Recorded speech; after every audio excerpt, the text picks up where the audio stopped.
रामचरितमानस में मिलता है और न ही ऋषि वाल्मीकि द्वारा रचित मूल रामायण में। यही श्री रामचंद्र जी की प्रामाणिक जीवनी है, जिनमें कहीं भी झूठे बेर का उल्लेख तक नहीं है।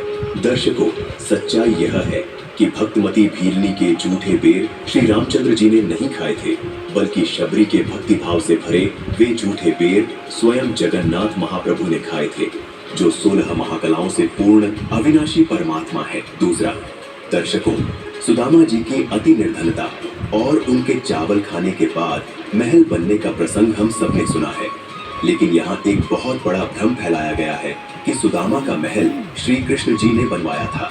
सच तो यह है कि सुदामा का महल श्री कृष्ण जी ने नहीं बनवाया था। जी हाँ दर्शकों, आपने सत्य सुना। यह उपकार भी श्री जगन्नाथ महाप्रभु जी ने ही किया था, जो 16 महाकलाओं से युक्त हैं, जिसकी विस्तृत जानकारी इसी वीडियो में मिलेगी।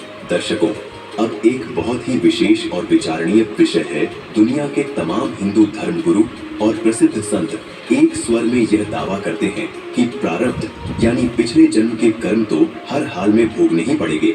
वे उदाहरण देते हैं कि स्वयं श्री रामचंद्र जी को नारद मुनि के श्राप के कारण वनवास का घोर कष्ट उठाना पड़ा, यानी यह श्री राम के अपने कर्म थे जिन्हें उन्हें भोगना ही पड़ा।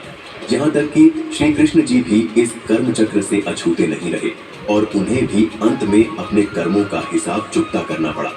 इतिहास गवाह है कि त्रेता युग में राम रूप में उन्होंने बाली को छिपकर यानी धोखा देकर मारा था, और दर्शकों, वही कर्म एक भयानक ऋण बनकर सामने आया, जिसका बदला उन्हें द्वापर के अंत में चुकाना पड़ा। जिस व्याध शिकारी ने श्री कृष्ण के पैर में तीर मारा, जिस कारण से उनकी मृत्यु हुई, वह वही बाली की आत्मा थी। और इसी आधार से ये हिंदू धर्मगुरु और कथावाचक एक ही राग अलापते हैं कि वर्तमान में किए गए पुण्य और पाप का फल आपको अगले जन्मों में भुगतना होगा। लेकिन सुदामा जी को तो गरीबी से अमीरी का फल इसी जन्म में मिल गया।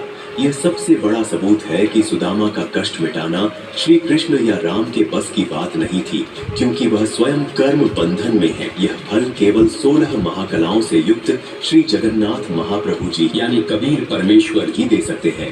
यह विशेष लाभ सिर्फ और सिर्फ वही प्रदान कर सकते हैं। संत गरीबदास जी ने 16 महाकलाओं से युक्त श्री जगन्नाथ महाप्रभु जी यानी कबीर परमेश्वर जी का विधान बताया है। मासा घटे न तेल बधे, विधना लिखे जो लेख, सच्चा सतगुरु भेंट कर ऊपर मार दे मेख। दर्शकों, अब सबसे बड़ा सवाल ये है कि ये 16 महाकलाओं से युक्त श्री जगन्नाथ महाप्रभु आखिर कौन है? उनका असली नाम क्या है? इसका पूरा सत्य और विस्तृत जानकारी आपको इसी वीडियो में आगे विस्तार से मिलने वाली है। इसके साथ भक्त समाज इतनी साधना करते करते भी कष्ट क्यों उठा रहा है? इसका असली समाधान क्या है? ये गहन जानकारी भी आपको इसी वीडियो में बहुत ही सुंदर और स्पष्ट तरीके से मिलने वाली है।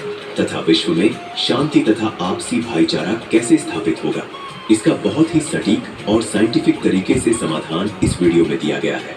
कृपया इस वीडियो को अंत तक पूरा अवश्य देखें।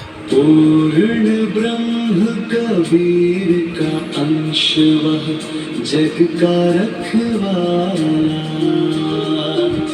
त्रिलोक में उसकी महिमा का डंका बिखराला। अनादि वो अनंत भी वो धर्म ध्वज का है मान, वह तत्वदर्शी वो बंदी छोड़, जय जय कबीर भगवान, जय जय कबीर भगवान। दर्शकों, इस वैश्विक